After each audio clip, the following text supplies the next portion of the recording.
So this is the HP Omen 25L, and in a previous YouTube short, I was at a Best Buy, saw these on display. They were going for anywhere from $800 to $1,200 depending on the spec, and upon looking at it, and I'll post a link to that short, yeah, for the price you were getting, this thing was actually missing a couple of things that actually would have made it a somewhat decent computer, and for the price, definitely didn't have the bang for the buck. So I decided to do the right thing and just get on the Facebook Marketplace, find the cheapest non-working version I could, bring it home, and see if, number one, I could get it working, and number two, how bad are these things? Let's find out. So I figured let's start with the exterior of this one. It's kind of crusty, pretty gross. I think that's ashes, probably, yeah. The back, dusty, crusty. You probably won't see it, but the fan is just caked in dust. So, right now, yeah, it's not looking too good. So to get started, let's kind of open it up. So I'm going to open it up, just take a quick peek assessment. I'm not going to really do too much with it. So when I bought it, the seller stated that it doesn't boot. Okay, he says he gets some type of wording, writing. He didn't remember what it was. And honestly, I didn't test it on site. I said, sure, why not? I mean, for $300, right? Yeah, I probably got hosed. But anyways, so to open it up, this button right over here, internal access. Let's see. Whoa, that was kind of scary. I really thought that was going to fall. But anyways, let's pop this out. Move that right over here. And let's get a closer look in. All right, so first glance, let's do the first thing. Smell test. Yeah. It has an odor. Can't put my finger on it, but there's definitely an odor. It's a little dusty, crusty. It's not terrible. See if we can kind of zoom in a little bit. Let's get a light. The fan, actually, it's not clogged. It's just a lot of surface dust. It doesn't feel, or doesn't look like it's terrible. See this over here. Okay, a little bit superficial, but still dusty. So I haven't looked up the specs, which I probably should have, but I think the seller told me it's an i5-10400. This is supposed to be a 1660 Super, the HP edition, of course. Cooler Master, 500 watt power supply. Yikes. Don't know what this is. Okay. Kind of a stockish cooler. It says Omen, so it's got to be good. And of course, my biggest quarrel with these pre-built, it only has one stick of memory, and I believe this is 8 gigs as it comes from the factory. I can see the HP sticker on it over there. So we only have 8 gigs of DDR4, which we're losing so much performance on the table just because of that. We got the whole Wi-Fi, Bluetooth, and it has this weird controller thingy, which I'm really not sure what that is. It might be to do with the RGB. Who knows? Now, kind of peeking over here, we have a Western Digital. It's a 512 M.2, so that's actually pretty nice, pretty decent. It's probably the blue edition. Can't read it from here. Yeah, but it's a Western Digital. It's 512. Besides the dust, I mean, everything appears to be here. Nothing seems broken or anything like that. So let's dust it off real quick. I guess I want to do that first. I'm not going to go crazy cleaning it just yet, but I just want to dust it off and see what happens. Duster, let's go.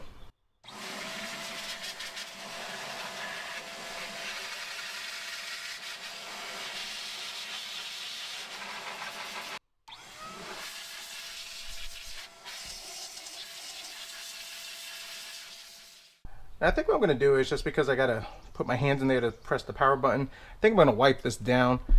I didn't want to do a thorough cleaning, but this is a rabbit hole that you're going to end up going down. Typically when I do this, I like to fire them up as is so I can verify the complaint and then diagnose accordingly. Right now I could have fixed this not knowing, but I mean, hey, I figure we do things different. So let's wipe all this off. That way I don't contract anything that could bite me later, and then we'll fire it up. Just rubbing alcohol.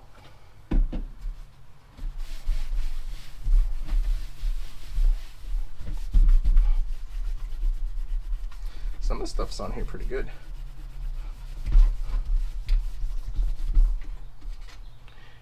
Ew.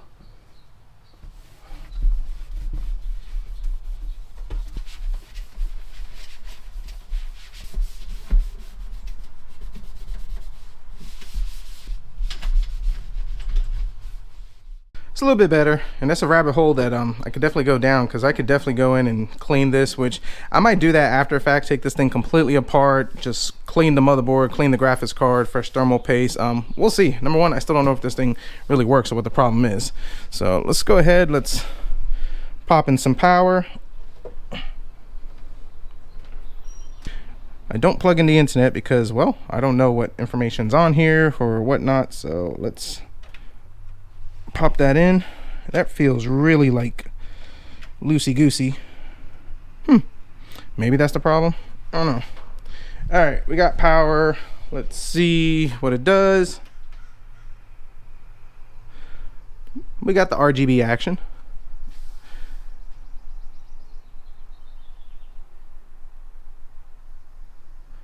Wow, it just booted up just like that.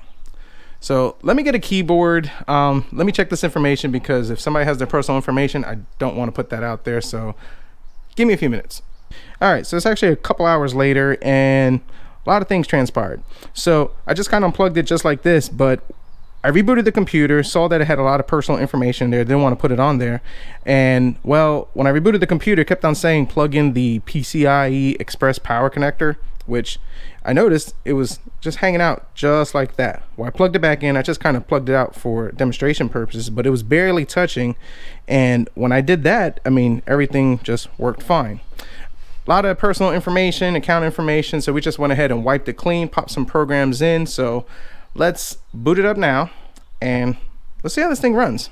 All right, booted up, spent some time off camera just installing some games, some profiles, just updating drivers, and just kind of giving this little guy, I guess, a little edge, to say the least. Primarily because, I mean, drivers are a thing, and if the drivers are not updated, things don't tend to work right. So first thoughts I will say, compared to a lot of other manufacturers I've bought computer from or have dealt with, the bloatware is not too terrible. Of course, you have your McAfee and, you know, HP stuff, but it's not popping up. It's not slowing down the computer. So let's go ahead. Let's open up the Fortnite, because if a computer can't play Fortnite, nobody wants to buy it. I gotta say, probably the average frames is probably 80s. But then again, I keep getting some real dips to the low 40s, which, I mean, this game is poorly optimized. All graphics have been updated. This is the i5-10400 with a 1660 Super, so not sure with the sporadicness, but then again, I've seen this happen with even higher end systems. GPU temp 62 degrees, and my CPU keeps spiking up to 60 to 65. System is running quiet, but I don't know, maybe some better thermal paste. And I also think the other issue is the fact that we're only running single channel memory, so that's something to be considered. So for our next one, Cyberpunk 1080p medium settings. Got some dips to the 30s with a lot of things going on. 45s, I mean, 1080p medium settings. I'm sure if we lower it to low settings, we probably get experience, and there's some other tweaks that we could do, but just gonna run it as that. GPU temps are in 68 degrees, CPU 60 degrees, and our average, let's see, 75, minimum 28. So I really think that memory might be causing us an issue. So let's get this thing apart. Let's do a couple of simple, easy upgrades, maybe change out the thermal paste, and let's see how much more performance we can squeeze out of this had HP done things right. All right, so I think what I want to do first, well, second, third, what I want to do is I want to change the thermal paste on this, also change the thermal paste on the 1660, and then we're going to pop in some more memory. Going to go with this G-Skill memory that I have. It's kind of lying around, 3200, 16 gigs. It's a kit. It has the whole RGB, so you know what that does. So let's pop this thing out. That's the Torx. I guess HP don't want you fiddle faddling with that. Let's see what I have. It's a Torx, nothing that the old 2 kit can't handle. So let's get this thing out. I mean, this thermal paste could be dried up, it could be cheap. I have found, especially more so with laptops, but then again, even with other computers I've worked on, the thermal paste that they use from the factory is definitely not good. I had an HP laptop that ran pretty hot, and then when I changed the thermal paste, it actually gave me like 7 degrees better performance, well, better cooling efficiency. And yeah, so it's probably something that could help.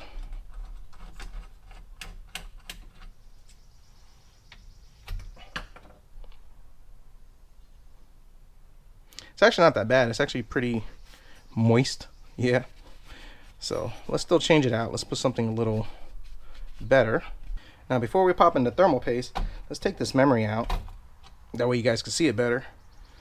It's the Kingston HyperX Fury, and it's got the old 3200. So 2 of these would have been ideal, but you know, HP had to save money somehow. So we'll pop in 3200, run a dual channel, and this thing should like run amazing. Maybe. Pop in a little blob. Probably too much, but perfect.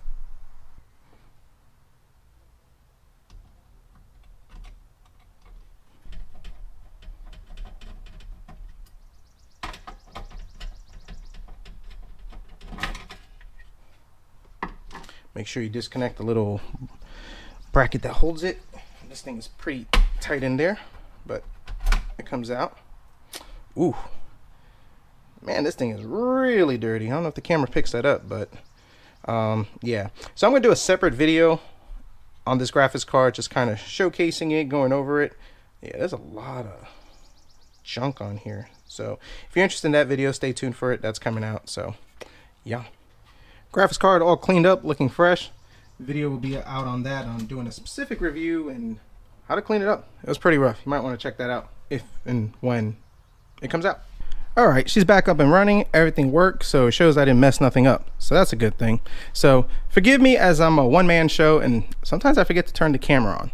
So on idle, this thing was idling about 50 to 52 degrees Celsius. Right now we're about 40, 41, good improvement. The highest I saw was about 45, so I would say roughly a 5-degree improvement just by changing the thermal paste. Guys, easy performance.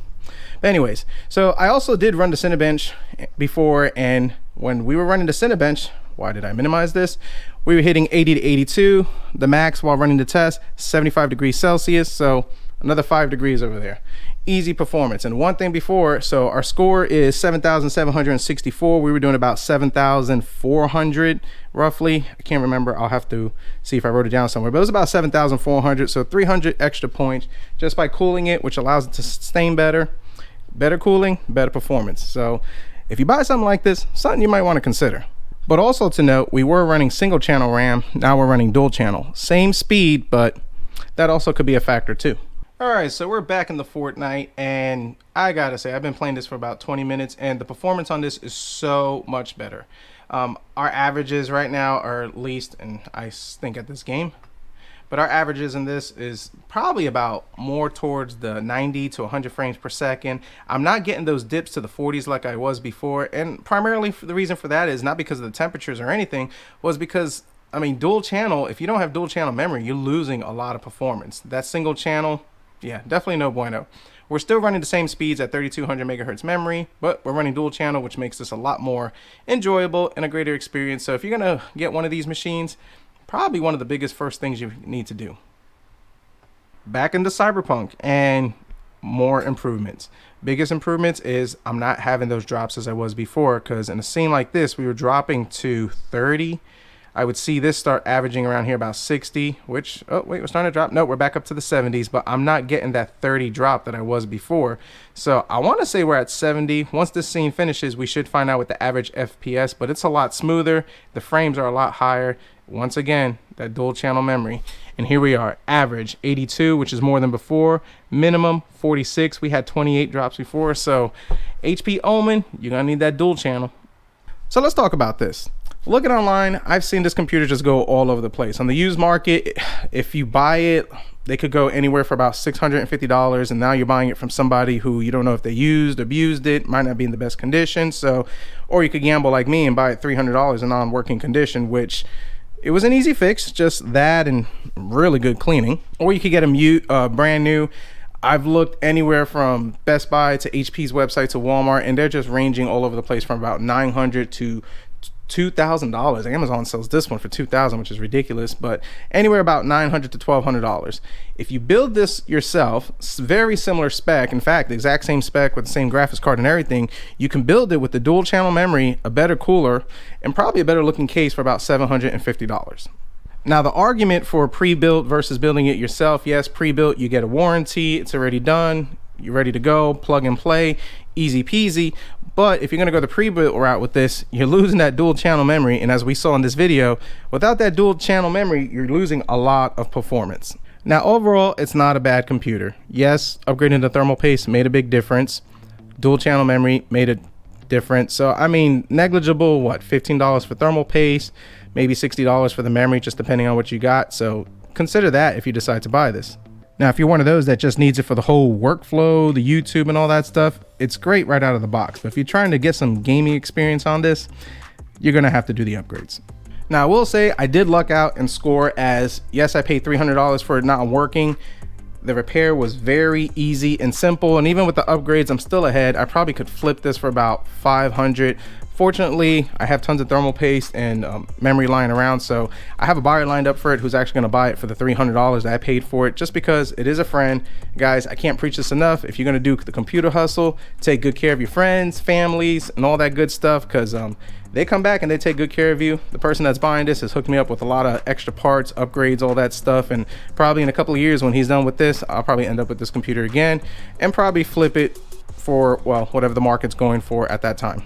So HP, you could have done better. You could have done better. And I mean, the temps are not too bad. The look is not too bad, but I mean, the dual channel, I can't stress that enough. That is just the most simplest thing that would have made this probably a lot better.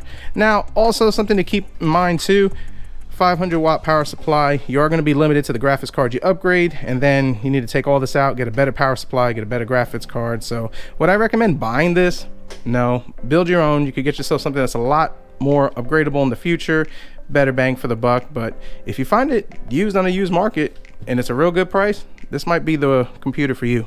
So I hope you enjoyed this video. Comment down below thoughts, concerns, the criticism, the questions. I enjoy reading the comments. Let me know things I might have missed, things you would do. Would you even buy this? Would you even mess with this? If you like this video, definitely hit the like button, subscribe if you're not, and as always, we'll see what we come up with next.